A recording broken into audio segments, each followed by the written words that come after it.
हिंदी अनिवार्य कक्षा 12 में जो प्रश्न बैंक जारी किया है राजस्थान स्कूल शिक्षा परिषद ने, इसकी वन शॉट क्लास हम देख रहे थे। और इसी वन शॉट क्लास में आज जो पहला चैप्टर है हरिवंश राय बच्चन, उस पहले चैप्टर की वन शॉट क्लास देखेंगे। पूरे चैप्टर को आज हम यहाँ जो प्रश्न इसमें दिए हुए हैं उनको हल करेंगे।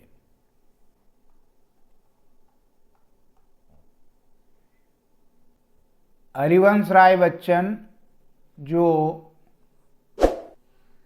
आरो पुस्तक है, उस आरो पुस्तक का पद्य में ये पहला पार्ट है हरिवंश राय बच्चन का। और दो कविताएं हरिवंश राय बच्चन की लगा रखी है, आत्म परिचय और दिन जल्दी जल्दी ढलता है। बहुचयनात्मक पहले एमसीक्यू प्रश्न देखेंगे, फिर लघुत्तरात्मक प्रश्न देखेंगे और फिर दीर्घ उत्तरीय प्रश्न देखेंगे। अंत में जो जीवन परिचय है वो देखेंगे। पहला प्रश्न कह रहा है कवि कैसे संसार को ठुकराता है, तो कवि ईमानदार संसार को ठुकराता है, सत्यनिष्ठ संसार को ठुकराता है, कर्मशील या वैभवशाली। तो कविता के अनुसार कवि वैभवशाली संसार को ठुकराता है, द वाला सही है। कवि के हृदय रूपी वीणा के तारों को किसने झंकृत कर दिया, ईश्वर ने, प्रेयसी ने, पिता ने, मातृभूमि ने। तो कविता के अनुसार इसका अर्थ है जो उसकी प्रेयसी है, जिसकी प्रेम की यादें ही शेष रह गई है, उसने इस हृदय रूपी वीणा के तारों को झंकृत कर दिया। कवि किसका भार लिए फिरता है, समाज का, पापों का, सांसारिक उत्तरदायित्वों का? कोई नहीं। तो जो सांसारिक जिम्मेदारियां हैं, उन सांसारिक जिम्मेदारियों का भार कवि लिए फिरता है। स वाला विकल्प बिल्कुल सही है। प्रतिपग में कौन सा अलंकार है? प्रतिपग में देखिए प वर्ण की आवृत्ति हो रही है, प वर्ण की आवृत्ति हो रही है। और जिसमें किसी वर्ण की आवृत्ति होती है वो अलंकार कौन सा होता है बताइए? यमक होता है, अनुप्रास होता है, रूपक, श्लेष, कौन सा? तो अनुप्रास हो जाएगा। कवि बच्चन की आत्मकथा साहित्य की किस विधा में लिखी हुई है? ये जो बच्चन जी की कविता है वो 4 भागों में है, आत्मकथा है वो 4 भागों में है। वो कौन सी शैली में लिखी गई है? गद्य, पद्य, चंपू या कोई नहीं? तो इसमें पद्य इसका उत्तर बता रखा है। मैं और जग और कहाँ का नाता पंक्ति में कौन सा अलंकार है? तो ध्यान दीजिए और शब्द इसमें 3 बार आया है और 3 बार में इसका एक बार तो और शब्द का अर्थ हो गया अलग, और एक बार जो और शब्द है वो योजक के रूप में आया है। तो यहाँ पर उपमा आया कि यमक, उत्प्रेक्षा, विभावना। और शब्द अलग आने से और अर्थ अलग अलग होने से वो यमक अलंकार हो जाएगा। आलावादी दर्शन के प्रणेता कौन है? जयशंकर प्रसाद, हरिवंश राय बच्चन, प्रेमचंद, महादेवी वर्मा। हरिवंश राय बच्चन को आलावाद का प्रवर्तक कहते हैं। इंपॉर्टेंट प्रश्न है ये।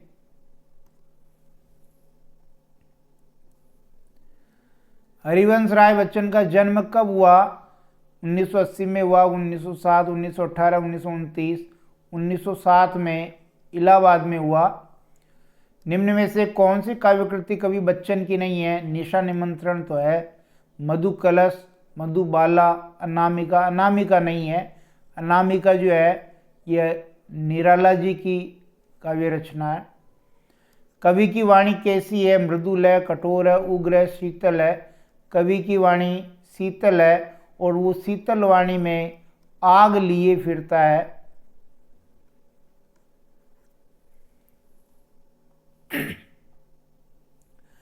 ग्यारहवां प्रश्न कह रहा है कि कवि कैसा संदेश लिए फिरता है? सांत्वना का, बलिदान का, मस्ती का, समर्पण का? तो कवि प्रेम और मस्ती का संदेश लिए फिरता है। प्रेम और जो मस्ती का संदेश है संसार को देना चाहता है। कवि स्वयं को दुनिया का एक क्या मानता है? प्रेमी, दीवाना, परवाना, रक्षक। वो अपने आप को एक दीवाना मानता है। वह वाला ऑप्शन सही है।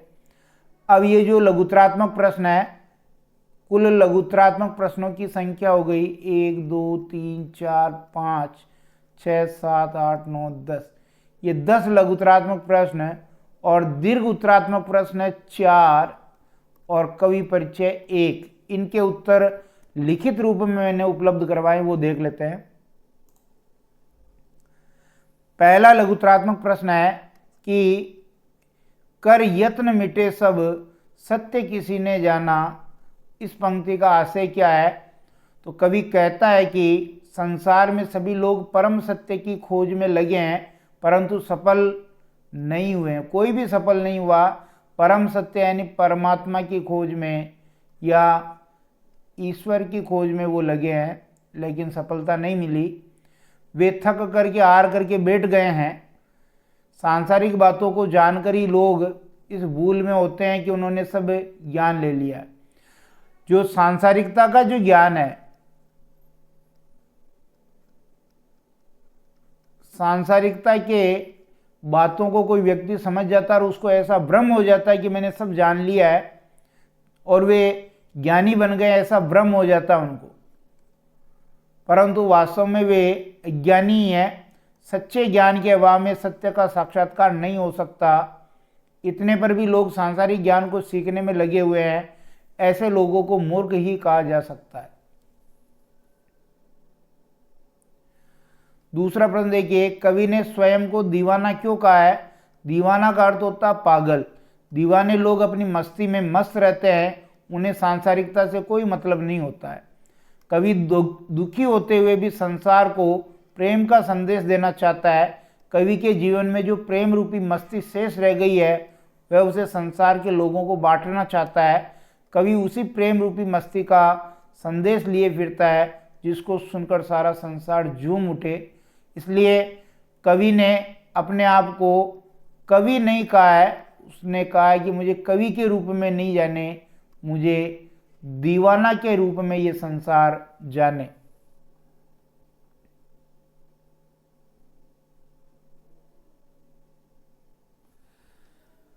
तीसरा प्रश्न है, जग पूछ रहा उनको, संसार किनको पूछ रहा और क्यों? कवि ने स्वार्थी और चापलूसी करने वाले लोगों की ओर संकेत किया। संसार में ऐसे लोग जो स्वार्थी हैं और चापलूसी करते हैं उनकी ओर संकेत किया है। यह संसार उन लोगों की स्तुति करता है जो संसार के अनुसार चलते हैं और उसका गुणगान करते हैं, मतलब आम में आम मिलाते हैं। संसार उन लोगों को पसंद करता है जो आम में आम मिलाता है। संसार केवल उन्हीं को पूछता है जो उसकी जय जयकार करते हैं। परंतु कवि को स्वार्थी संसार रुचता नहीं है, इसलिए वह अपनी कल्पना का संसार अलग बनाता है। उसे प्रेम से भरा संसार ही अच्छा लगता है। कवि ने संसार को अपूर्ण क्यों कहा है? कवि संसार को अपूर्ण इसलिए मानता है क्योंकि उसे लगता है कि संसार में प्रेम का अभाव है। किसका अभाव है? प्रेम का अभाव है। संसार में प्रेम की इच्छाएं और आशाएं होती है लेकिन वे पूरी नहीं हो पाती। कवि को लगता है कि संसार अपने चहेतों का गुणगान करता है और वह इस दुनिया से कोई लेना देना नहीं रखता है। कवि को उसकी पत्नी की प्रेम भरी यादें दर्द देती है और पत्नी की याद के कारण ही वो जो है संसार उसको अपूर्ण लगता है, अधूरा लगता है।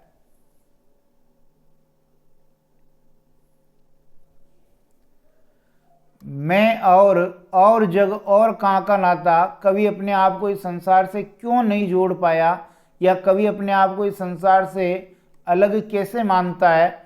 इस पंक्ति में कवि मानता है कि उसका स्वार्थी समाज से कोई नाता नहीं है क्योंकि जो संसार समाज है वो स्वार्थी है। संसार में प्रेम का अभाव भी कवि को महसूस होता है। समाज और उसके स्वभाव में बहुत बड़ा अंतर है। कवि तो अपनी कल्पना के लोक में प्रतिदिन अनेक संसार बना बना करके नष्ट कर देता है। वह नित्य नई कल्पना करता है और फिर उसे मिटा देता है। वह धन ऐश्वर्य से प्रभावित नहीं होता, जबकि संसार धन दौलत और झूठी प्रशंसा पाना चाहता है। चापलूसी से कवि की बनती नहीं है।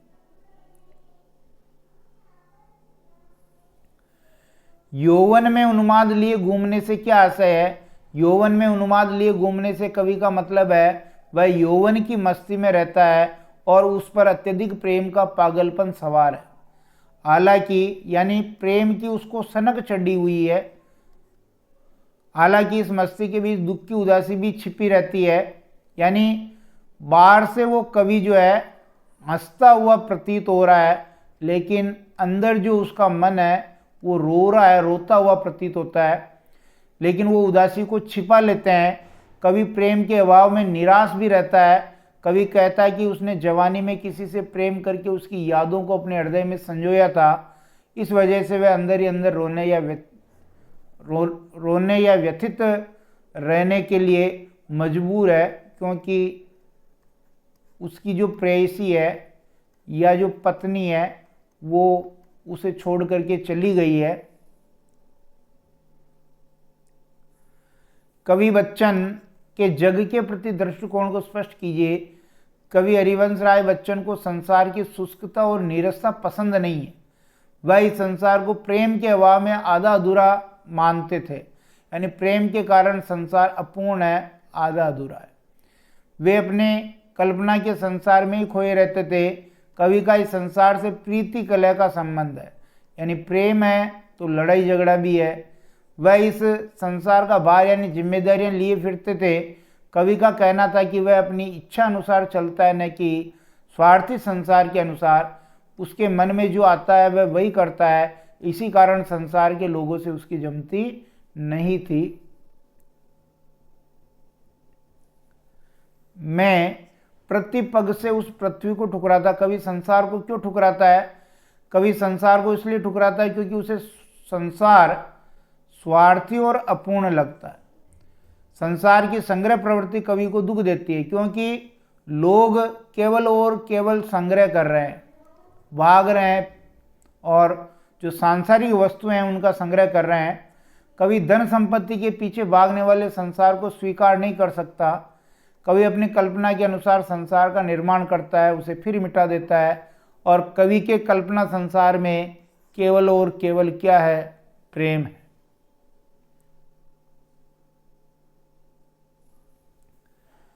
मैं आए किसी की याद लिए फिरता हूँ। कवि के मन में किसकी याद है और इसका कवि पर क्या प्रभाव पड़ता है?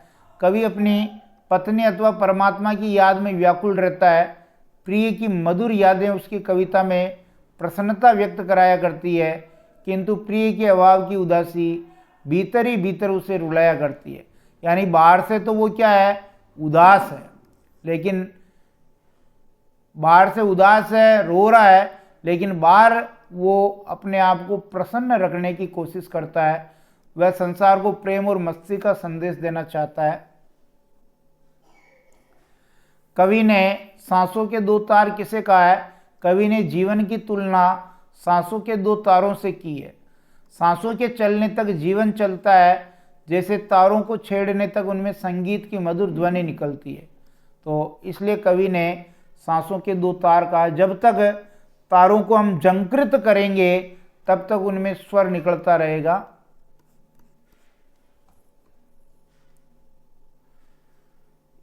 अब दीर्घ उत्तरीय प्रश्न देख लीजिए कि आत्मपरिचय कविता के शीर्षक की सार्थकता स्पष्ट कीजिए। जो शीर्षक है यानी ये जो कविता का जो नाम है, ये आत्मपरिचय रखा यानी स्वयं का परिचय, ये कितना सार्थक है इसके बारे में लिखना। आत्मपरिचय का अर्थ है स्वयं का परिचय। हरिवंश राय बच्चन जी ने आत्मपरिचय कविता में बताया है कि मनुष्य के लिए स्वयं को जानना दुनिया को जानने से ज़्यादा कठिन है। दिया तले अंधेरा होता कि नहीं होता? दिया तले अंधेरा,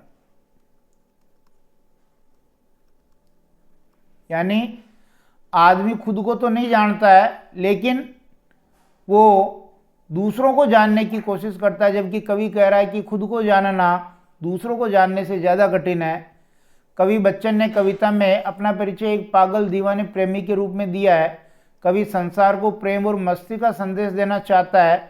कवि कहता है कि दुनिया का और मेरा संबंध प्रीति कलह का, प्रेम और लड़ाई झगड़े का है। समाज से मनुष्य का नाता खट्टा मीठा होता है। मनुष्य चाहकर भी संसार से निरपेक्ष यानी अलग नहीं रह सकता। मनुष्य एक सामाजिक प्राणी है, अतः मनुष्य का इस जग से अटूट संबंध है। यदि व्यक्ति स्वयं की कमजोरियों और ताकत को जान लेगा तो उसका जीवन सुखदायी हो सकता है। स्वयं का परिचय देने से शीर्षक सार्थक है। कवि ने चूंकि स्वयं का ही परिचय दिया इसलिए शीर्षक सार्थक है। आत्मपरिचय कविता के आधार पर कवि के व्यक्तित्व के विभिन्न पक्षों पर प्रकाश डालिए। आत्मपरिचय के आधार पर कवि बच्चन एक भावुक कवि हैं, एक तो भावुक कवि हैं और एक स्वतंत्र विचारक सिद्ध होते हैं। वह जगत से एक विशेष प्रकार का संबंध बनाना चाहते हैं।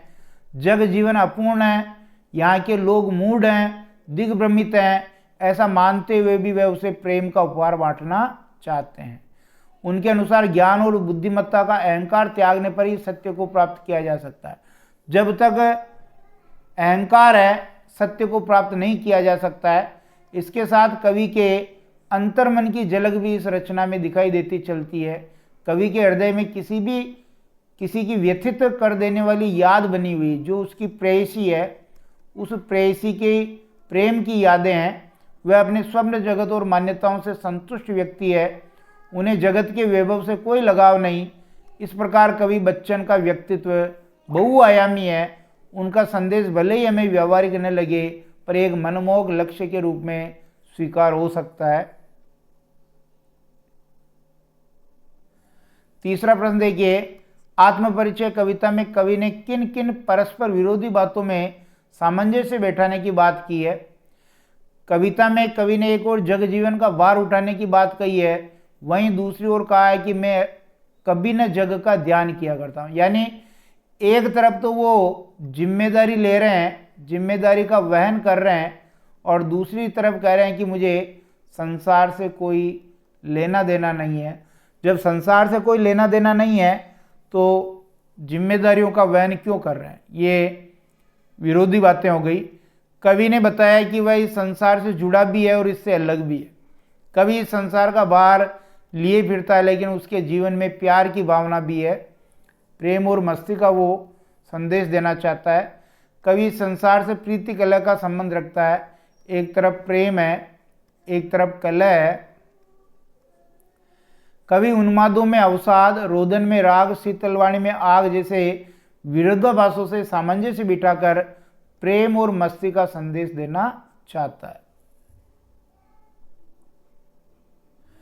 आत्मपरिचय कविता का मूल प्रतिपाद्य क्या है। हरिवंश राय बच्चन जी ने आत्मपरिचय कविता में बताया कि मनुष्य के लिए स्वयं को जानना दुनिया को जानने से ज़्यादा कठिन है।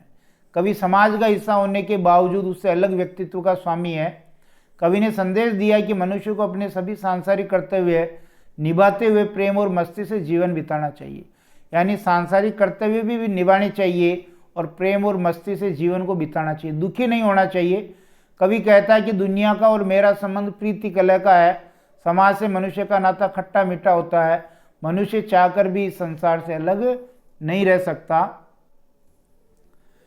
कवि के अनुसार इस दुनिया में मनुष्य का जीवन द्वंद्व एवं विरोधों का सामंजस्य है, सुख दुख का समन्वय है। कवि की प्रवृत्ति संतोषी किस्म की है। वह हर आशा निराशा में प्रसन्न रहता है। किसी भी निंदा स्तुति से अप्रभावित रहकर सभी के साथ समान रूप से प्रेम का व्यवहार करना तथा अपने लक्ष्य के प्रति समर्पित रहकर आगे बढ़ने की प्रेरणा कवि ने दी है। कवि परिचय में हरिवंश राय बच्चन जी का जीवन परिचय लिखना है तो लिखेंगे कि बच्चन जी का जन्म 27 नवंबर 1907 को इलाहाबाद उत्तर प्रदेश में हुआ। आप आकाशवाणी से भी जुड़े रहे यानी रेडियो से। भारत सरकार के विदेश मंत्रालय में आप हिंदी विशेषज्ञ रहे। आप इलाहाबाद विश्वविद्यालय में प्राध्यापक के पद पर भी कार्यरत रहे और 2003 में 18 जनवरी को आपकी मृत्यु हो गई। साहित्यिक परिचय देखिए, हरिवंश राय बच्चन इलाहाबाद के प्रवर्तक माने जाते हैं। आधुनिक हिंदी साहित्य में इनका महत्वपूर्ण स्थान है। 1935 ईस्वी में प्रकाशित इनकी प्रसिद्ध रचना मधुशाला ने उन्हें प्रशंसकों की फौज दी थी, बहुत फेमस हुई थी ये। हरिवंश राय बच्चन की कविताओं पर उमर खय्याम के मस्तानापन का प्रभाव है। आपको सरस्वती सम्मान, सोवियत लैंड सम्मान, साहित्य अकादमी पुरस्कार मिला है। भारत सरकार ने आपको पद्म भूषण भी दिया है। और आपका पूरा जो साहित्य है वांग्मय बच्चन ग्रंथावली नाम से 10 खंडों में प्रकाशित है, यानी बच्चन ग्रंथावली नाम से 10 खंडों में प्रकाशित है। प्रमुख रचनाएं कौन कौन सी है? काव्य संग्रह लेंगे पहले, मधुशाला, मधुबाला, मधु कलश, निशा निमंत्रण, एकांत संगीत, आकुल अंतर, मिलन यामिनी, आरती और अंगारे, नए पुराने झरोखे, टूटी फूटी कड़ियां। आत्मकथा है उनकी 4 खंडों में, क्या भूलूं क्या याद करूं, नीड का निर्माण, फिर बसेरे से दूर और 10 द्वार से सोपान तक। अनुवाद किए इन्होंने हेमलेट, जनगीता और मेघवेद, और डायरी लिखी है प्रवासी की डायरी। इस प्रकार ये पहले पार्ट की 1 शॉट क्लास थी, जो इस प्रकार के प्रश्न पूछे थे, इनके उत्तर लिखित रूप में उपलब्ध करवाए हैं।